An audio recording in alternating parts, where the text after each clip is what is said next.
आज हम class 9th के उत्तक चैप्टर को आगे बढ़ाते हुए पादप उत्तक के अंतर्गत जटिल अस्थाई उत्तक का अध्ययन करेंगे। पिछले क्लास में हमने देखा था कि उत्तक किसे कहते हैं, कोशिकाओं के समूह को। उसके बाद उत्तक कितने प्रकार के होते हैं, पादप उत्तक और जंतु उत्तक। फिर हमने पादप उत्तक को आगे बढ़ाते हुए बताया था कि पादप उत्तक पुनः दो प्रकार के होते हैं, विभाज्योत्तक और अस्थायी उत्तक। अस्थायी उत्तक को पुनः दो भागों में विभाजित किया जाता है, सरल अस्थायी उत्तक और जटिल अस्थायी उत्तक। आज हम जटिल अस्थायी उत्तक यानी कॉम्प्लेक्स परमानेंट टिश्यू के बारे में जानेंगे। जटिल अस्थायी उत्तक यानी कॉम्प्लेक्स परमानेंट टिश्यू। जटिल अस्थायी उत्तक कई प्रकार की कोशिकाओं से मिलकर बना होता है। इसकी संरचना जटिल होती है क्योंकि ये अलग अलग कोशिकाओं से मिलकर बना होता है। जटिल अस्थायी उत्तक दो प्रकार के होते हैं, जाइलम और फ्लोएम। जाइलम जैसा कि नाम से ही प्रतीत होता है, जाइलम यानी जल का संवहन। तो जाइलम एक ऐसा जटिल उत्तक है जो पौधों में जल यानी वाटर और खनिज लवण यानी मिनरल्स का संवहन यानी कंडक्शन करता है।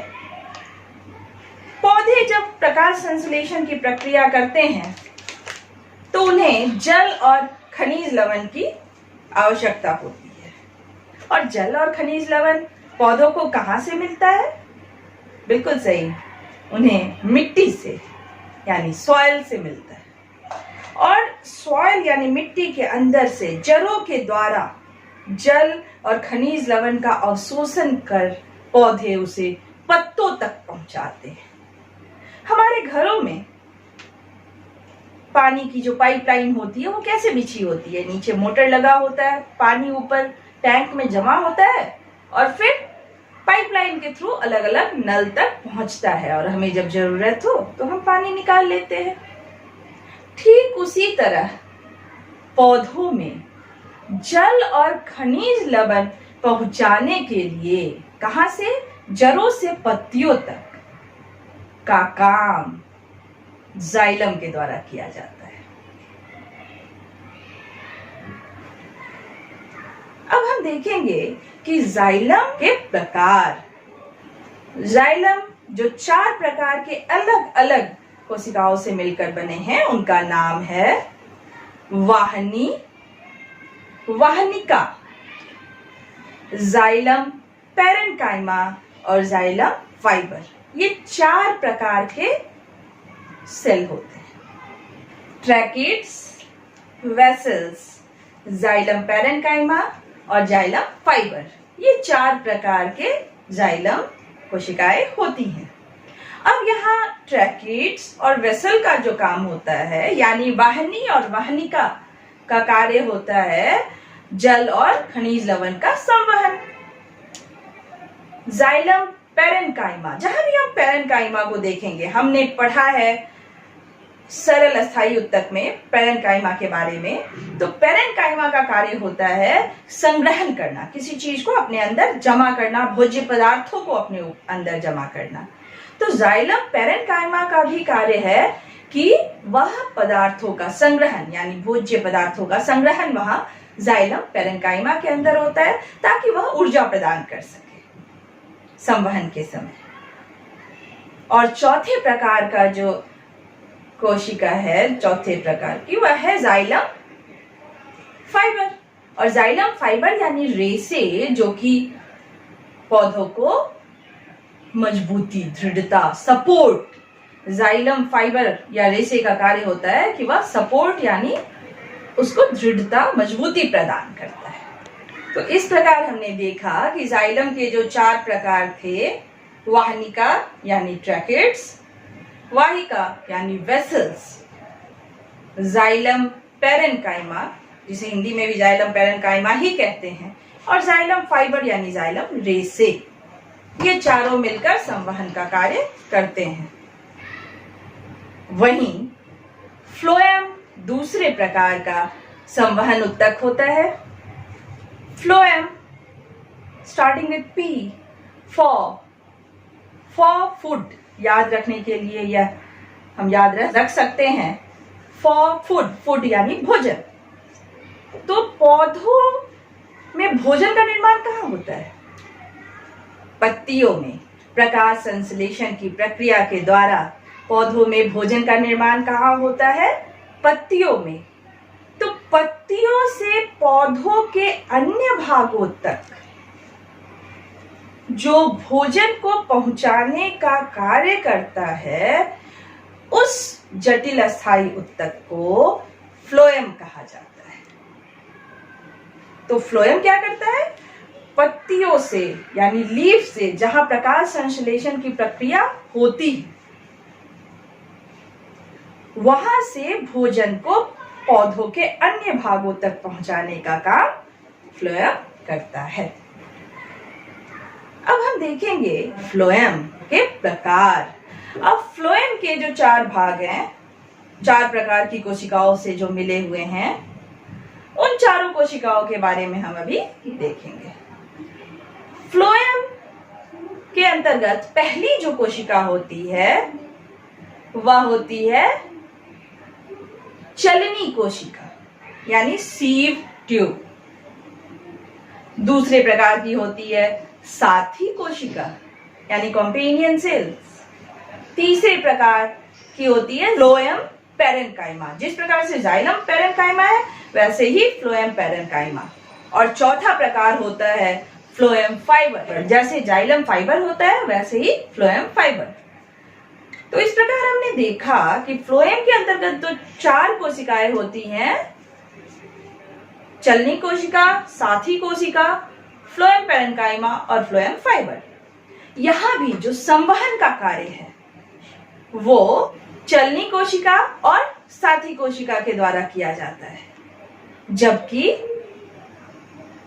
फ्लोएम पैरेन्काइमा पुनः भोजन का संग्रहण और फ्लोएम फाइबर सपोर्ट प्रदान करता है। तो इस प्रकार जटिल अस्थायी उत्तक 2 प्रकार के होते हैं, जाइलम और फ्लोएम। और इन दोनों का कार्य अगर देखा जाए तो पदार्थों का संवहन करने का कार्य यानी conduction of materials in plant. अलग अलग जगहों तक जो मटेरियल्स का यानी जैसे जल और खनिज लवण और भोजन, इसको जो पौधों में एक स्थान से दूसरे स्थान तक कंडक्शन करने का काम करता है, संवहन करने का काम करता है, वह जाइलम और फ्लोएम करता है। इसलिए जाइलम और फ्लोएम को हम संवहन उत्तक भी कहते हैं, conducting tissue of plant. Xylem जल का और फ्लोएम फूड यानी भोजन का संवहन करता है। तो इस प्रकार जटिल कोशिकाएं जो होती हैं वो अलग अलग प्रकार की कोशिकाओं से मिलकर बनी होती हैं। तो इस प्रकार हम देख चुके हैं कि उत्तक जो कि 2 प्रकार के थे, पादप और जंतु। पादप उत्तक में हमने देखा था कि 2 प्रकार के पादप उत्तक हुए, विभाज्योत्तक और अस्थायी उत्तक। विभाज्योत्तक 3 प्रकार के, शीर्षस्थ विभाज्योत्तक, पार्श्व विभाज्योत्तक और अंतःपृष्ठ विभाज्योत्तक। और अस्थायी उत्तक 2 प्रकार के पुनः, सरल अस्थायी उत्तक और जटिल अस्थायी उत्तक। सरल अस्थायी उत्तक पुनः 3 प्रकार के, पैरेन्काइमा, कोलेन्काइमा और स्क्लेरेन्काइमा।